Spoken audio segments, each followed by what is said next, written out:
All right, what's up, guys? Welcome to another episode of No Pickers, where we're gonna be covering rock genre. My name is Angel Vasquez, and this is Silvano. Hello.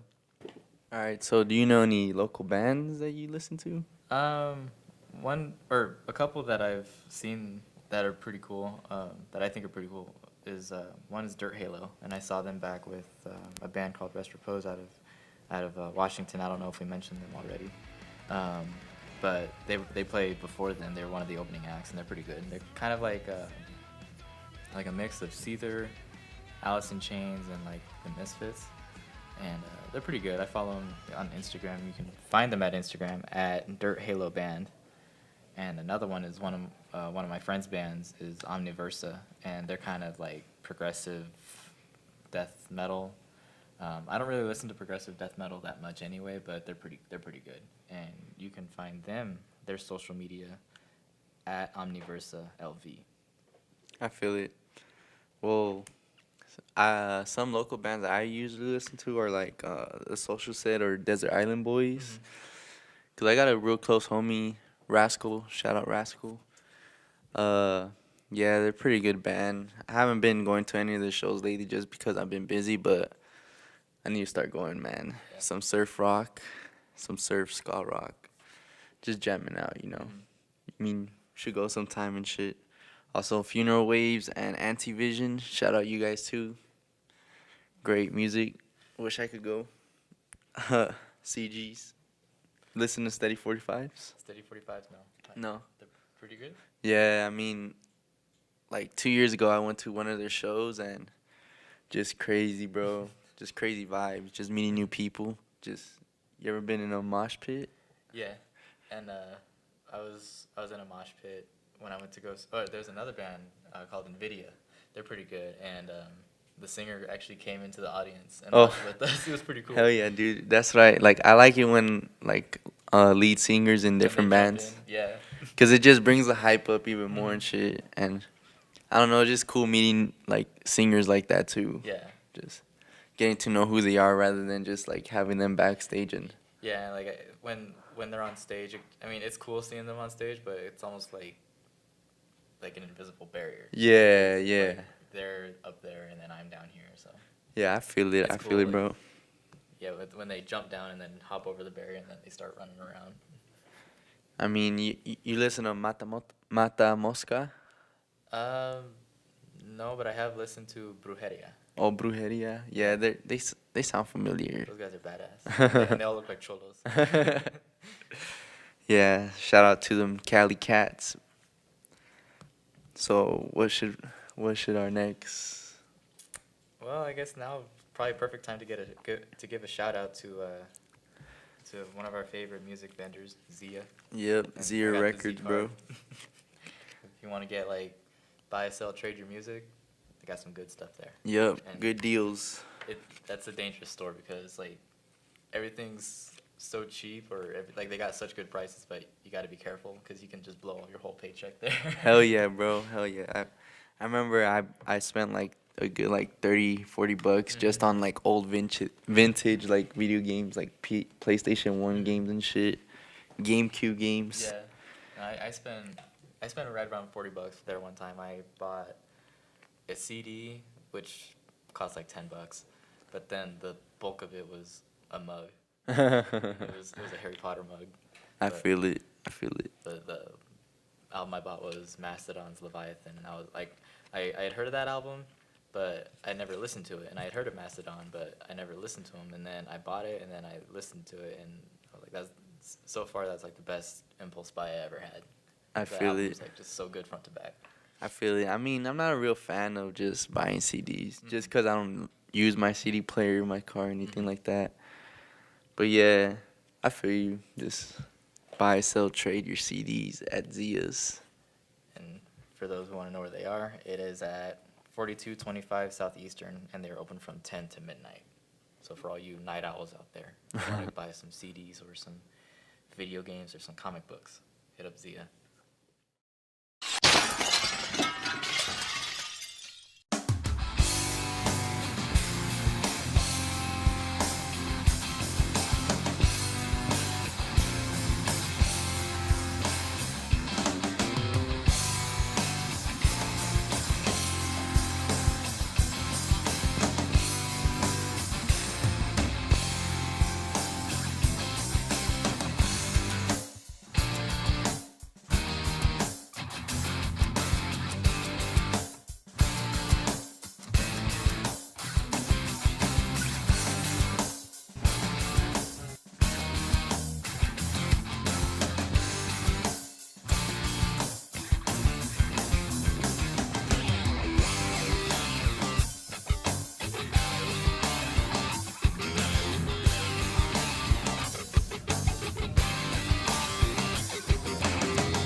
Please give it up for Zia. Alright, welcome back to No Pickers. My name is Angel, My name's Silvano. and I was just wondering, what are your top 5 albums that you listen to, bro? Well, my top 5 albums, that are some I listen to on a daily basis, or some that I just thought sound amazing. But so far, it's Super Unknown from Soundgarden, 10,000 Days from Tool, Conformicide, and Time Is Up. Both are from Havoc, and Hardwired to Self-Destruct, which is the latest Metallica album. And so far, those are my top 5. And Super Unknown, that was just like a trippy sounding album. It's not all over the place, much like Tool, but it's pretty straightforward. But just like the whole ambience of the music and everything, that one is it's over the top, and it's still pretty much very in the pocket. One song that I've been listening to off of that album on repeat is 4th of July, just because that one's so like huge and trippy. And I actually read, because I was just curious because some of the lyrics on there, it was basically what Chris Cornell said was that he basically wrote it after dropping a bunch of acid. Oh, I feel it. And then you go out to an Indian reservation. Weed and drugs, man, influence a lot of music artists these days. Yeah. I mean, me, I like Kiss. Yeah. I mean, their music back then was just so crazy, bro. Like, I think there was like 2 Halloweens Mm-hmm. that I actually dressed up as Kiss, as one of the band members, like the drummer dude. Oh yeah, Peter Criss, Yeah, I mean, the dude, cat. they're all so freaking sick, bro. I wish I lived back then, Mhm. but during that era too. Like being in Detroit, well, that's where they were mostly Yeah, big. Detroit. You ever seen the movie Detroit Rock City? No. No? No. Like, the movie about those 4 guys that were trying to go to like a Kiss concert. Mm-mm. Cause like I guess like every year they would like miss a show Uh-huh. by their city, and then there was just one, like I guess it was their senior year and it was their last year, and they had bought tickets, but one of the group of friends' moms, like she's way against the Kiss band, bro. Like she doesn't like Kiss. Like she thought Kiss meant knights in Satan's service, so she's like some church lady and shit. And so what she did was she was like washing one of the her son's clothes, and I guess she found the Kiss tickets. And so she went to their school and embarrassed like her son in front of everybody. Wow. Like it was funny because it started off where the kid was just in like the class like talking to some girl he had a crush with, and the next thing you know you're hearing like the microphone. What is that? Oh, the PA? The intercom or Yeah. whatever. They're like, oh, can you come to the front office? And then his mom's like, she's like, oh, get your ass up here. Like, what are these Kiss tickets? This and that. She's like, is that what you be spending your money on? Is the devil like this and that? Wow. So when he finally comes to see her in the office, she lights the tickets on Oh fire, no. bro. No. Right in front of all his friends Mm. too and shit. No. That shit was funny. And then she just like, as the tickets are on fire, like she lights a cigarette. Oh, that's fucked up. That's messed up. So yeah, basically like the rest of the movie is just them heading to the Detroit, Uh-huh. trying to get into the show. And I mean, at the end of the movie, they eventually did Mhm. go into the show, but they actually stole somebody else's tickets, though, which is funny. Well, I mean, they still got in. It's a funny ass Yeah. movie, bro. You should watch it. Detroit Rock City. All right. Luckily, my mom never did that. Although she did get she did get scared one time because when I was like 12 or 13, I would get bored in class and I would just start writing lyrics for my favorite songs, and I kept writing the lyrics to Master of Puppets. And then one day I left my binder out on the table, and then she comes up and she's like, "What are these?" And I'm like, "Oh, those are lyrics."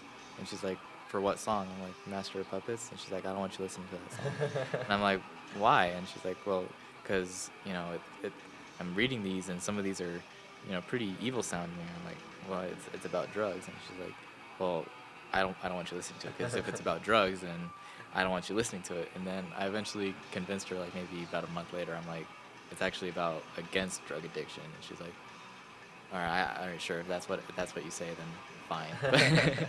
But like, yeah, she didn't want me listening to that, and then I convinced her to get me my first band shirt, which was a Metallica shirt, which I still have, but now my sister wears it. So You ever heard of that song "One" by Metallica? that's my favorite song. Yeah. Bro, you seen the music video? Hell yeah. I mean, it's kind of trippy, bro. How like it's basically about like some dude that went to war, but like Mhm. he still survived, but like he was paralyzed or some shit. No, like he lost his arms and Arms, his legs and part of his face.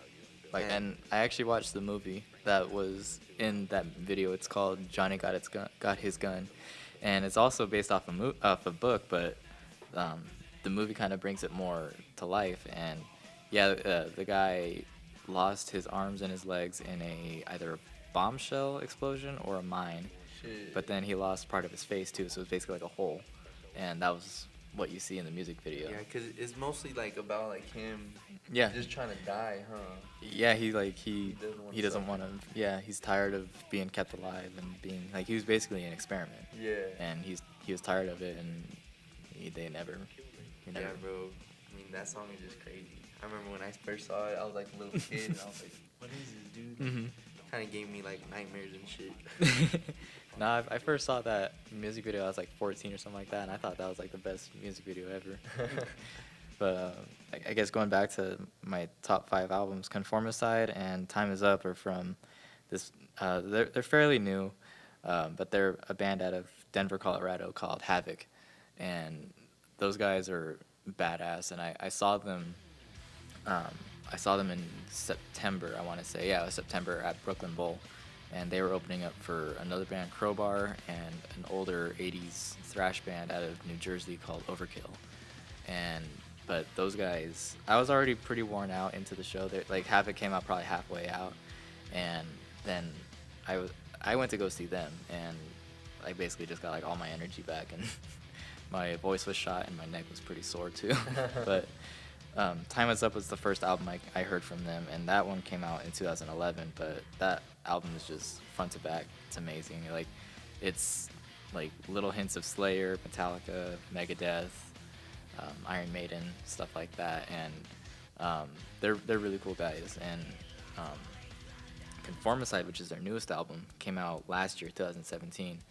That one's still, I've listened to it front to back. It's amazing. And the singer, David Sanchez, he's very much about like thinking for yourself and, you know, being yourself, and not really, if whatever everyone else is doing, try to, you know, go off on your own direction. And I'm really behind that. They're one of the first bands that actually sort of like, not necessarily changed my way of thinking, but changed my way of looking at things. So I feel it. yeah. Well, I mean, another band I I really like to listen to is like The Doors. Yeah, yeah. Doors is pretty cool, bro. I mean, like one time, like I don't know, I just felt so like closely connected to that song. People Are Strange, Okay. cause it's just like it's like true how people really are strange. Cause there's just one time I was like alone in L.A. and I was lost, so I was out there for a couple hours and it's just like it just the vibe of just the unknown Yeah. is what got to me. And I don't know, that song People Are Strange just I was really connected to it for some reason. And yeah, bro, it's just One song that I was really connected to, or that I'm still connected to, recently was "Be Yourself" from Audioslave, and a few days ago was the 1 year passing of Chris Cornell, and rest in peace. But I remember hearing that song growing up, and I guess it was that first it was nostalgia that what connected me to that song again. But then I actually read the lyrics, and I've really listened to it, and now that's like, if I'm ever feeling a certain way, or if I'm feeling like I'm stuck or something like that, then I'll listen to that song and then I'm right back to it. So yeah, and I gotta give Hardwired to Self-Destruct, the latest Metallica album in like 8 years, and that album again, it's Metallica. I know, bro. And I'm gonna go see them when they come here in November. I bought my ticket. I'm gonna be in the nosebleeds, but I'll act as if I'm right there in front of the stage. Yeah, I'm more like into like the old Metallica rather than the new stuff. I haven't really listened to any of the new stuff. This new album, like, I really recommend listening to it. Like, you're like, no, they still got it. Like, it's not, that, not knocking, Load or Reload or some of the other, I guess, quote unquote, softer albums, but this one's like, basically like Master of Puppets and Ride the Lightning. I feel it. And What's the best song on the album? It's a toss-up for me between Halo on Fire and Moth into Flame, and as well as Spit Out the Bone. But those three are my favorite. But I watched all the behind-the-scene making of videos, and they're all really cool. How old are they, if you know? I know they're creeping in, like they're into their mid-50s, I want to say. I think James and Lars, they're 53. Kirk, I think, is 51 or 52. He might be the same age. And then Rob, the only Mexican of the group, I think he's like 51 or 52. But he's from Suicidal Tendencies, so he's like one of the OGs, bro. yeah. And I didn't know that until I really started geeking out on the band when I first started getting into them. And so yeah, like he's one of he's from that scene. So I like Suicidal Tendencies, so I feel it. I mean, it's pretty cool, like knowing how like different people in bands could join other bands. Yeah. Like that. yeah. Now Kind it's of like the dude from Food Fighters. yeah, Dave Grohl. How he was in Nirvana and Mhm. shit. Well, it's like speaking of different people from different bands, one band that kind of come back to is Temple of the Dog, which was Chris Cornell, Matt Cameron from Soundgarden, two guys, I believe, from Mother Love Bone, because their singer had just passed, and this is why this whole band came around. But it was the two guys. I think one of his name is Stone Gossard, or I forget his name. I'm sorry, and another guy. But those guys, and then Eddie Vedder from Pearl Jam, and that was like in the 90s, one of the ultimate super groups. And they have, like, my favorite song from them it's their most popular song, but it's Hunger Strike. So that's like my favorite song.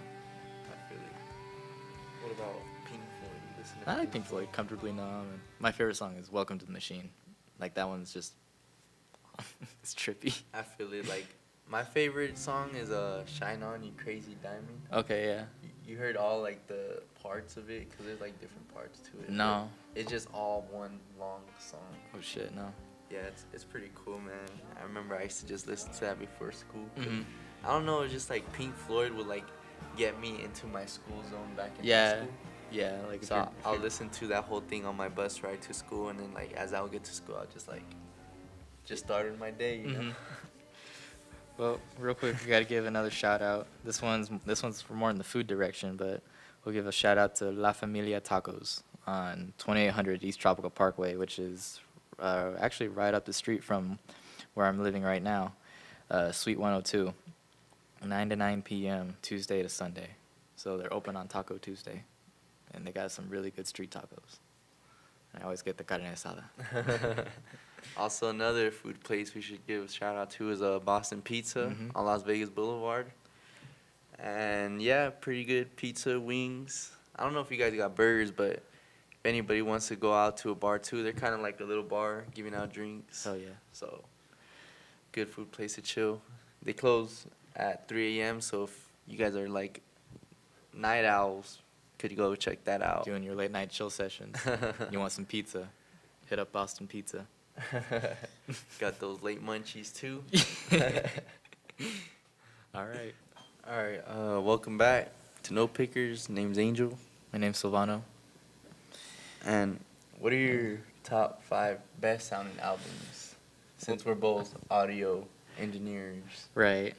Well, this one was actually pretty challenging for me because it's kind of hard to not be like favorable to one band or whatever. But again, I gotta mention Super Unknown just because that album at the time that it came out in 1994, it sounds like it's from that time, but at the same time, it's like ahead of its time, just with production and the way it sounds. Like it's a real natural sounding album, and that one again, Ride the Lightning, that one it's just so huge. It's like night and day when you compare Ride the Lightning to Kill 'Em All. It's just the production's just like off the chart, and then Somewhere in Time from Iron Maiden. Again, that album the production is to me ahead of its time, and everything compared to albums from the 80s. That album, I can actually hear everything that's going on within the mix, and also the songs are really good. How do you think they recorded their stuff back then? I mean, I'm pretty sure it's not too different to how we do it now, or well, I guess for people who might be watching this, what we're going into right now, we got 2 microphones, and then we're going into a mixer, and then we're just going out left and right into a little recording interface into Logic. But I'm pretty sure it was probably something similar to that, except instead of a computer, they went to tape, and tape can only come out like 2 sides, so they probably just got a bunch of microphones, plugged them into a console, and then plugged the console into a tape machine, and So, then hit record. Does that mean they would have to like do like a lot of retakes and shit? Yeah, or they had to be really good. Like bands from the 50s, they would just get in a room and hit play, and then whatever happened, happened. So Damn. That's pretty hard to do, to be honest. I think it'd be pretty fun to, have 4 or 5 people in a room with the mics going, and then just whatever happens, happens. Like, I'm a real big fan of, like, if you hear talking before the song starts or after the song ends or whatever, I'm a real big fan of those songs. Oh, I feel it. Mm-hmm. I feel it. Well, me, I think Jimi Hendrix, Mhm. pretty good artist. I mean, I like how like he influenced a lot of like drug type of music, psychedelic rock and shit. Cause I don't know if it's true, but I heard rumors of him like before he would go on stage He and would shit. put weed in his headband or something like that. Wasn't it acid? It might have been. Like he would Was dip it acid his- or weed? Which one was it? LSD. That's right. Yeah, I mean that's pretty crazy. That's- What he would be doing, bro. Damn. Hard ass trips. Yeah, also Led Zeppelin. Rest in peace, John Bonham. That Stairway to Heaven. Yeah. Fool in the Rain. It's a badass song. So is Kashmir. Kashmir, hell yeah. Forgot about that song. Also Queen, bro. Hell yeah. Listen yeah. to a lot of Queen. They're making a Freddie Mercury movie. For real? Yeah. It's called Bohemian Rhapsody. I just found out.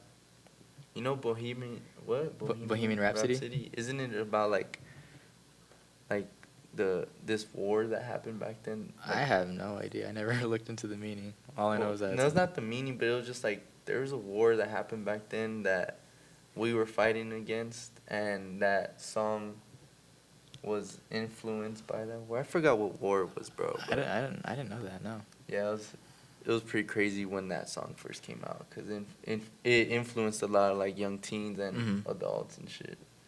If it is, I believe it, just because that song is like it's all over the place. Like Freddie's changing voices and all that stuff, but yeah. Damn. What about Black Sabbath? Yeah.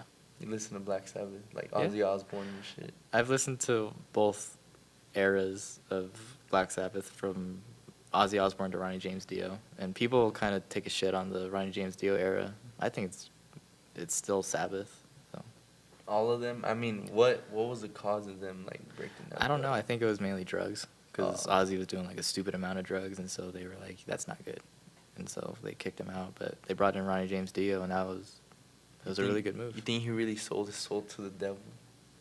Nah. I mean, if he did, I'm not surprised. I wouldn't be surprised, but I don't really. You think any of that's real? What, the devil? Yeah. Yeah. Like that one video, like I think it was on Twitter, where some guy's sister was stupid enough to bring a Ouija board into the house, and he would went to the master control panel or something like that, and he started switching the lights on and off in her room. No, I haven't. You didn't see seen that video? No, yeah, they're like, you see him, he's holding the phone, and then he's flipping the switch on and off, and then you hear screaming. No. And some of my friends and I, we were talking about that, and I was like, man, if I ever find out my sister brings a Ouija board into the house, she's getting her ass beat. I mean, I heard that all that type of stuff is fake. No, though. I don't want to take that chance. I watched Paranormal Activity. I've read the Bible. I don't want to take that chance. I'm not trying to get thrown across a room. You seen that? There's a show called Brain Games. Yeah. Where they did. I like that show. Where they did like this. They debunked with. The Ouija board. Yeah. No, I'm.